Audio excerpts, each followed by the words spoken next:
أعوذ بالله من الشيطان الرجيم بسم الله الرحمن الرحيم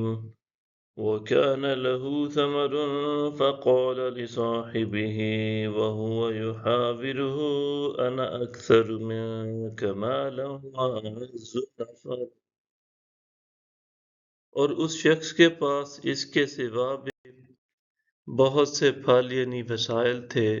تو اس نے اپنے ساتھی سے کہا اور وہ اس سے تبادلہ خیال کر رہا تھا کہ میں تجھ سے مال و دولت میں کہیں زیادہ ہوں اور قبیلہ و خاندان کے لحاظ سے بھی زیادہ باعزت ہوں۔ وَدَخَلَ جَنَّتَهُ وَهُوَ ظَالِمٌ لِنَفْسِهِ قَالَ مَا أَظُنُّ أَن تَبِيدَ هَٰذِهِ أَبَدًا، اور وہ اسے لے کر اپنے باغ میں داخل ہوا،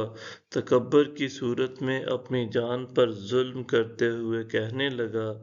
میں یہ گمان ہی نہیں کرتا کہ یہ باغ تباہ ہوگا۔ وَمَا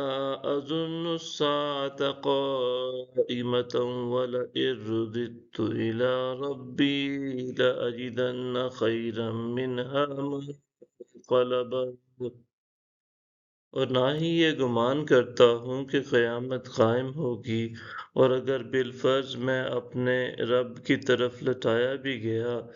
تو بھی یقیناً میں ان باغات سے بہتر پلٹنے کی جگہ پاؤں گا۔ قال له صاحبه وهو يحاوره أكفرت بالذي خلقك من تراب ثم من نطفة ثم سواك رجلا، اس کے ساتھی نے اس سے کہا اور وہ اس سے تبادلہ خیال کر رہا تھا، کیا تو نے اس رب کا انکار کیا ہے جس نے تجھے اولاً مٹی سے پیدا کیا، پھر ایک تولیدی قطرہ سے، پھر تجھے جسمانی طور پر پورا مرد بنا دیا۔ لیکن هو اللہ ربی ولا اشرک بربی احدا، لیکن میں تو یہ کہتا ہوں کہ وہی اللہ میرا رب ہے اور میں اپنے رب کے ساتھ کسی کو شریک نہیں گردانتا۔ وَلَوْلَا إِذْ دَخَلْتَ جَنَّتَكَ قُلْتَ مَا شَاءَ اللَّهُ لَا قُوَّةَ إِلَّا بِاللَّهِ إِن تَرَنِ أَنَا أَقَلَّ مِنكَ مَالًا وَوَلَدًا، اور جب تو اپنے باغ میں داخل ہوا تو نے کیوں نہیں کہا ماشاء اللہ لا قوت الا باللہ، وہی ہونا ہے جو اللہ چاہے، کسی کو کچھ طاقت نہیں مگر اللہ کی مدد سے۔ اگر تو اس وقت مجھے مال و اولاد میں اپنے سے کم تر دیکھتا ہے تو کیا ہوا؟ فَعَسَىٰ رَبِّي أَن يُؤْتِيَنِ خَيْرًا مِّن جَنَّتِكَ وَيُرْسِلَ عَلَيْهَا حُسْبَانًا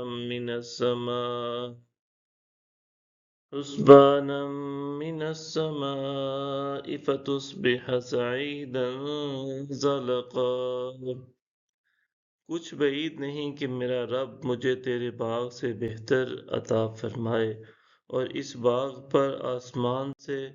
کوئی عذاب بھیج دے، پھر وہ چٹیل چکنی زمین بن جائے۔ صدق اللہ العظیم۔